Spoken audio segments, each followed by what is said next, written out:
Okay, so in the previous videos we talked a lot about factoring. Well, today we're going to start to see where or how we use that factoring and what the whole point was. And so we're going to be looking at, today we're going to focus on using the factored form of a polynomial. Now in your assignment today they're going to ask you possibly a couple of different ways that they could phrase the same question.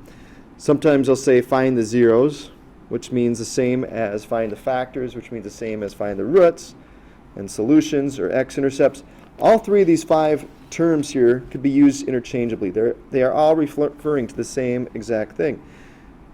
So when they say find the zeros, and if in the next problem they say find the x-intercepts, the process to finding what you're looking for is going to be the same. What is that process? That process is basically two steps. The first step is if it hasn't been done already, you need to make sure you factor the polynomial completely. After you factor the polynomial completely, you're going to set each factor equal to 0 and solve. And your solutions then would be your zeros, your factors, your roots, or your x-intercepts. Here's what I mean. Let's say if we're asked to find these zeros in this equation, or in this function. Well, to do that, I'm going to write this in factor. I have to first factor this down. So to do that, I look at, is there a greatest common factor? Yes, because there is a 2 that goes into both 2, 6, and 8, and each of these terms also share an x. So I'm going to factor a 2x out. That leaves me with x squared for my first term. 6 divided by 2 is 3, so I'm going to have 3, and then I factor out an x, so that means I'm left with 3x here in the second term. And our last term, negative 8 divided by 2 is negative 4, so this will be just, and we factored out an x, so it'll just be negative 4 here. So now I want to look to see, is this a perfect square trinomial? It's not, because half of 3 is 1.5. When you square that, you do not get negative 4 as your answer. So this is not a perfect square trinomial. So I have to use the Xbox method or any other method that would allow us to factor this down, but we'll use the Xbox method. So I'm going to start with the x squared in this box, the negative 4 in this box, multiply the negative 4 in x squared. So again, what I'm doing here is nothing new. This is the same stuff that we've been doing the last section. So now, again, I'm looking for what two numbers multiplied together to be negative 4x squared. The same two numbers add together to be 3x. Well, negative 4x and a negative 1x multiply to be negative 4x squared. And if I add those together, it also gives me 3x. So I'm going to put the 4x and the negative x over here. And then I'm going to look for, again, the greatest common factor in each row and column, so I can factor out an x.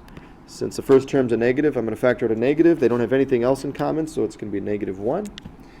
This would be an x, and this would be a 4. So double check, make sure this works out. X times x is x squared. X times 4 is 4x. Negative 1 times x is negative x. And negative 1 times 4 is negative 4. So again, the factored form, don't forget about that 2x. It's x plus 4 times x minus 1.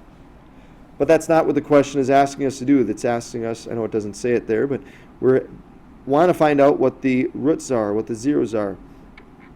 So what I'm going to do is I'm going to set each of these parts equal to 0. So I'm going to say 2x equals 0, x plus 4 equals 0, and x minus 1 equals 0. And I'll solve each of these parts. So if I solve the first one, I divide both sides by 2, so that means x equals 0. That's one of my zeros. Or if I subtract negative 4 from both sides, I get x equals negative 4. That's another 0. If I add 1 to both sides, I get x equals 1, so that's another 0. So let's just illustrate this. Let's use the 1, for example, because you can see that if I were to put 0 in here for x, that would give me 0 as my answer. But watch what happens if I put 1 in here for x. Well, 2 times 1 cubed plus 6 times 1 squared minus 8 times 1. Well, 2 times 1 cubed is just 2. And 6 times 1 squared is 6. 8 times 1 is 8. And 2 plus 6 minus 8, sure enough, gives me 0. So if I put 0 in there for x, that would give me 0 as my answer. If I put 1 in there for x, I'd get 0 as my answer. And I'm not going to illustrate it here, but if we were to put negative 4 into my original equation, I would also get 0 as my answer. So those three solutions there would be what we call our zeros, or we would say there also are x-intercepts, which we'll talk about in the next video. or our roots, or our factors, or the solutions. They can be used interchangeably. Let's look at this last example here. So here we have 4 terms. We'll start by, well, I don't have a greatest common factor, because even though 3 goes into most of those, 3 does not divide into 2 evenly. So I can't factor anything out. So I'm going to group up the first 2 terms and the last 2 terms. So now I look at these first 2 terms. Between the 2 and the 3, I can't factor anything out, but I can take out an x squared, so I'm going to do that. That would leave me with 3x plus 2. In the second set, since my first number is negative, I'm going to take out a negative. And 9 goes into both of those, so I'm going to take out a negative 9. So that would be negative 27 divided by negative 3 is a positive, negative 27 divided by a negative 9 is a positive 3, so this would be 3x. Negative 18 divided by negative 9 is a positive 2. So now we look to see what we can factor out of there. We can factor out a 3x plus 2, and that would leave me with x squared minus 9. Now, even though we might want to be done, remember we talked about in 11.3 that the last step before we move on is to always make sure it can't be factored down any further. X squared minus 9 can be factored further. 3x plus 2, I can't do anything with that. But this is a difference of 2 squares. So that would be the conjugates, remember, x plus 3 times x minus 3. So now that would be the factored form. So now I just have to set each of these equal to 0.